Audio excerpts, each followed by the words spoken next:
quelques instants, je vais recevoir Pierre Ponzi, qui est un auteur qui commençait à écrire dans la lecture. Et on va l'interviewer.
Donc, alors, Patrick Morel, c'est la première fois que vous venez sur le salon de Mers? Non, je suis venu 2 fois en juillet sur la promenade, voilà, c'est ça. Et puis là, c'est la première fois en intérieur. La première fois en intérieur, c'est bien ce qu'il me semblait. Vous venez de quel endroit? Alors, je viens d'Orival, à côté d'Elbeuf, dans la banlieue rouennaise. Près de Rouen, c'est ce que j'avais noté. Donc, votre écriture, c'est pour le plaisir, la poésie et l'aventure, c'est ça? Oui. Et puis c'est fait aussi de rencontres qui ont décidé que je me livre dans des romans policiers. Voilà. Dans des romans policiers. C'est du vécu, c'est quelque chose que... Alors vous faites référence à des personnages, des gens que vous avez rencontrés, ou c'est vraiment imaginaire? Ah bah, c'est vraiment imaginaire, oui. Mais disons que j'ai eu la chance d'avoir une de mes nouvelles adaptée à la radio belge, sur les ondes de la RTBF, et ça m'a donné envie d'écrire plus long dans le domaine du policier. Du policier, exclusivement. Donc, vous écrivez depuis combien de temps? Ça remonte à la fin du siècle précédent. Voilà, c'est pas sympa ça pour nous. Mais si, c'est vrai. Mais j'ai commencé vraiment dans le polar en 2012, avec la sortie du premier roman Double meurtre à Rouen. Double meurtre à Rouen, 2012 alors? Oui, qui était à l'époque édité par Ravé-Anso, une belle maison d'édition du nord de la France. Donc voilà. Et puis on était quelques auteurs normands à faire partie de cette aventure, et puis à un moment on nous a dit d'aller voir ailleurs, donc il a fallu que je retrouve un autre éditeur qui me l'a réédité en 2020. Voilà, S-Active, une petite maison d'édition qui se trouve à côté de Rouen, à Pavie. Et puis cette année, le second? Le second, alors en fait c'est le 5e ou le 6e qui est sorti au mois de juillet, qui se passe à Rouen et dans la banlieue de Rouen. Voilà. Tempête, non, c'est pas. Moi j'avais Tempête à l'île Millau. Alors c'était avant, c'était en 2017. Vous en avez plus de celui-là, non? Il doit m'en rester 3. D'accord. Donc, et les Goélands parus en 2020, j'avais noté. J'en ai encore. Donc ça c'était aux éditions des Falaises. Mais il n'a pas eu de chance ce roman-là parce qu'il est sorti entre les 2 confinements. Et donc j'ai eu beaucoup de mal à le défendre. Voilà. Oui. Voilà. Et il y en a un autre en route, je suppose? Toujours un polar? Oui, mais un polar un peu différent, parce que j'ai été contacté par un directeur de collection qui est à la tête d'une collection qui s'appelle l'Anonyme d'Anvers, avec un cahier des charges. C'est un alchimiste qui se promène de l'époque de Rubens à nos jours.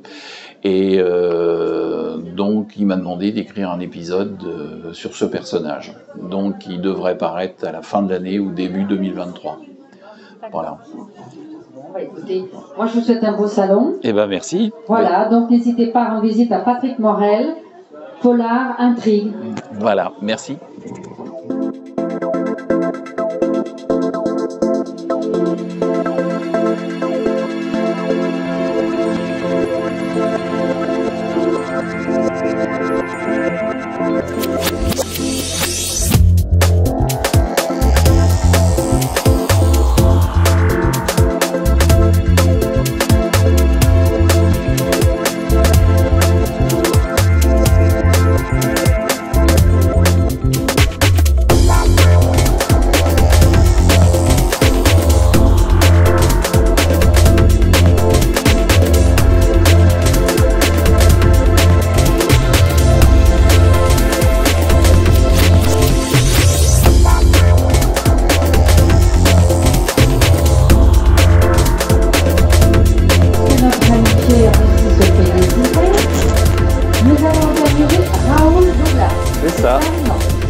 marche?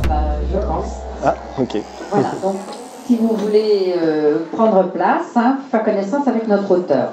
Il nous vient d'Amiens, plus précisément, de quel endroit?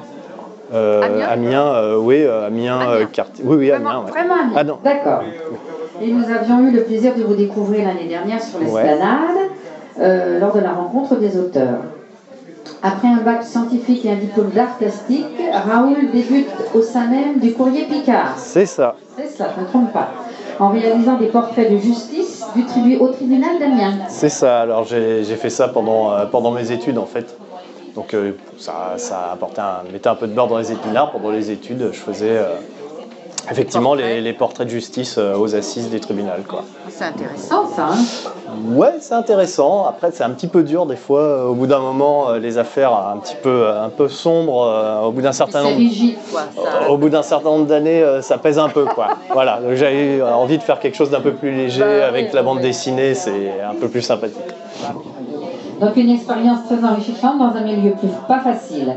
Puis il se lance dans la création d'une BD en noir et blanc et sur la création d'un court-métrage avec un ami intitulé Passe-Muraille. Ouais, voilà. Ça date un petit peu, mais c'est toujours d'actualité? Ça date un peu. On peut retrouver le court-métrage sur YouTube, comme beaucoup de courts-métrages. Et j'ai aussi fait un petit court-métrage après sur une autre bande dessinée que j'ai fait un peu après Gaspard et Suzy, où il y a aussi un court-métrage en image par image, en stop motion, on dit en anglais. Et du coup, je vous invite à le regarder aussi. J'y avais passé 4 mois, presque.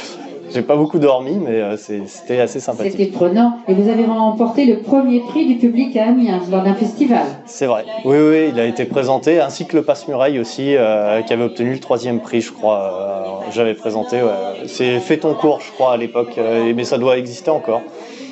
Donc vous ne faites que ça, c'est votre passion. Ouais, je fais que ça, ouais. Et là, maintenant, je suis plus sur la bande dessinée qu'autre chose. Alors aujourd'hui, vous êtes venu nous présenter, mais elle est déjà sortie depuis un petit bout de temps, Fantasmagoria, une aventure fantastique et ludique que vous avez créée de toutes pièces. Alors on voudrait en savoir un peu plus. Alors déjà, je suis ravi d'avoir fait l'affiche pour... Ça, on va en parler après. Donc du coup, effectivement, c'est ma première bande dessinée. Donc l'histoire, c'est un jeune homme qui est réquisitionné. On lui donne une semaine pour apprendre à lire et à écrire à une petite fille qui est un peu en retard à l'école. Et pour lui donner envie, en fait, il lui fait une bande dessinée. Et donc, comme elle n'arrive pas à lire au début, il lui dit « il faut que tu apprennes à lire si tu veux savoir ce que les personnages racontent ». Et après, elle se met, elle, en tête d'écrire la suite de l'histoire et de faire la petite scénariste. Donc, il lui dit « il faut aussi que tu apprennes à écrire ». Et de fil en aiguille, il réussit à accomplir la mission qu'on lui a confiée. Sauf que le livre sur lequel ils font leur bande dessinée, à tous les deux, s'avère avoir des pouvoirs magiques et ils vont se retrouver face aux personnages qu'ils ont créés, qui vont leur demander des comptes, quoi. Voilà. Eh bien, donc, c'est prometteur. Hein. Alors, combien d'années pour en arriver là? Oula, pour la réalisation de l'album en tant que tel, 2 ans et demi, parce que c'est un 120 pages, donc de 800 cases en couleur, donc comme je fais un peu... Vous faites tout? Voilà, j'ai fait les dessins, le découpage, le récit et la couleur, donc c'est plus tout ce qui est après supervision pour l'impression, la mise en page, tout ça, donc c'est vrai que ça demande combien de temps? J'ai mis 2 ans et demi pour celui-là, voilà. Eh bien, écoutez, un beau travail. Moi, je dirais que c'est une passion à la limite du délire. Je me trompe? Je sais pas. Ça va, j'essaye encore d'orienter. Vous la route encore? J'essaye d'orienter ma folie de manière à ce qu'elle n'interfère pas trop avec la folie des autres. On voulait aussi appuyer aussi votre savoir et votre talent sur notre affiche Salon du Livre de Metz. Oui, j'avais proposé de faire l'affiche de ce salon, donc je peux vous dire qu'elle a beaucoup plu, on m'en a demandé ce matin, elle est très originale, elle attire, elle a tout pour elle. Hein. Ah je suis très content que ça ait plu, et puis ravi, c'est parfait. Oh pardon. Eh bien écoutez, moi je dis bravo, voilà, je vous en remets à vos lecteurs. Merci Raoul. Merci beaucoup. Bon salon.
Donc, comme je le disais, nous avons le plaisir d'avoir parmi ce salon Pierre Bonzi, qui est un auteur régional et qui va nous livrer quelques-uns de ses secrets, s'il veut bien. Natif de la Savoie, c'est à Aumale que vous avez posé à la retraite vos valises, Pierre. Car vous appréciez un peu beaucoup la région du Tréport, ses pêcheurs, son ambiance et bien plus encore. Depuis 2015, vous avez pris la plume et vous n'avez pas arrêté. 6 ouvrages à votre actif. Alors, c'est peut-être pas tout à fait dans l'ordre, mais vous allez me le dire. Le premier, les chroniques tréportaises. Non, c'est faux. C'est faux. Alors, allez-y, racontez-nous. Le début de l'aventure. Alors, au début, comme je le dis souvent, il y avait les dinosaures et juste après, je suis arrivé. Donc, en fait, c'est pas depuis 2015. Je suis un effet collatéral du premier confinement, effectivement, puisque il y a donc 1 an et 13 mois aujourd'hui, j'ai publié le premier livre. Oui. J'ai commencé à écrire pendant le premier confinement en publiant, sans idée de paraître un bouquin sous forme papier, sur chaque jour sous forme d'épisode sur un groupe Facebook qui s'appelle Les Amoureux du Tréport. Voilà, j'allais y venir. Voilà, donc j'ai publié tout cela sous forme de feuilleton tous les jours, jusqu'au jour où on a commencé à me dire mais ça serait bien d'en sortir une version papier. Ce que j'ai fait. Donc le premier qui est sorti, c'est donc le livre de Petit Jean.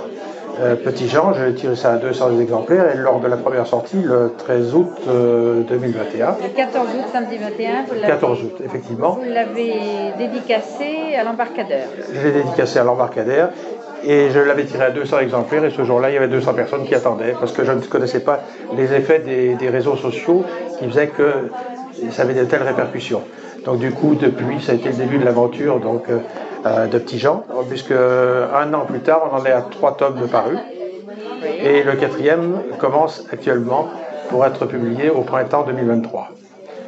Entre-temps, j'ai publié donc les chroniques tréportaises, dont vous parliez tout à l'heure, qui est une illustration donc, de tout ce qui se passe dans l'actualité d'aujourd'hui, enfin d'hier, puisque le livre date un petit peu, mais transposé et raconté par les poissons et tous les animaux de la baie, avec des jeux de mots, bien sûr. Voilà. Et il est sorti également Le secret du Calburg. C'est une des premières histoires que j'ai écrites, avant même Petit Jean, mais que je n'avais pas publiée.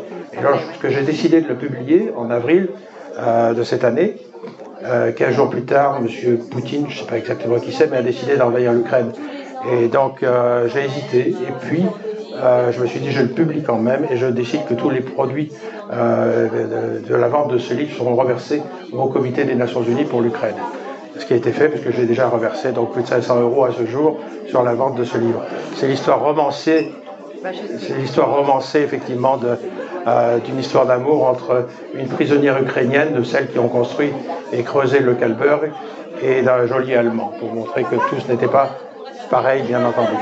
Voilà. Entre autres, j'ai sorti également depuis, et aujourd'hui même, pour ce salon, ce qu'on appelle les secrets de la côte d'Albâtre, et surtout les enquêtes de Lady Jane. C'est la parution du dernier qui est en... C'est la parution du dernier, effectivement. Qui est proche, qui vient de paraître. Qui paraît aujourd'hui même. Aujourd'hui même, c'est ce qui me semblait. Aujourd'hui même, en avant-première pour le salon. Alors, il s'agira de... Voilà. Et je salue mes amis qui arrivent. En tout cas, entre autres, mes fans. Oui, parce que... Il faut dire que ce monsieur a ses fans, hein, et qui se fait désirer pour les interviews, hein, je ne te dis pas. Il y a un message. On ne peut rien vous refuser. Je suis chez vous. Je suis chez vous, ici à Mers. J'ai franchi la barrière, la frontière. Oui, je suis monté au nord, il fait beaucoup plus froid. Hier, il faisait beaucoup plus chaud au Tréport. C'est plus tropical. Non, c'est vrai, nous sommes d'accord. Mais en tout cas, voilà. Donc, je suis ravi d'être accueilli aujourd'hui chez vous une fois de plus, avec mon ami Jean-Claude Flamand, avec tout ce que la mairie, Michel Delépine et ses collaborateurs font pour que ce salon vive et vive bien, en plus de toutes les éditions de l'été. Voilà. Alors, moi j'ai une question. Vous le classez dans quel thème? Le roman, l'intrigue, l'historie? Alors, ce livre qui vient de sortir aujourd'hui est à la fois un roman, parce que ce sont des petites histoires romancées, mais des enquêtes menées par une personne qui s'appelle Lady Jane. En fait, c'est pas son vrai nom.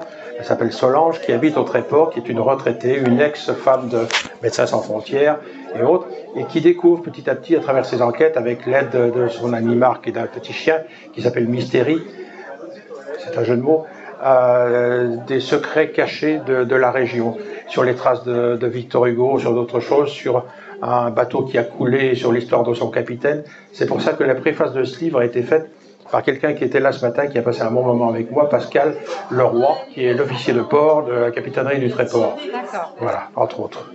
Et peut-être, puisque j'ai le micro, je peux confirmer qu'en ce qui concerne Petit Jean, le tome 1 et 2 font l'objet d'une adaptation en série télé. La coproduction à ce jour est montée à 100%. Il y a un gros partenaire qui est un des principaux acteurs français dont je ne peux pas encore pour l'instant donner le nom. Et le groupe Canal+ à 20% et le groupe M6 également pour 20%. Nous, si tout continue à aller bien, si Poutine n'envahit pas le Tréport et autre chose, nous nous dirigeons vers un casting qui aura lieu au printemps ou avant même sur le Tréport pour tout ce qui est pour tous les figurants et pour un tournage envisagé en fin d'été, automne 2023. Écoutez, c'est une grosse surprise, mais vous ne vous attendiez certainement pas à cette réussite.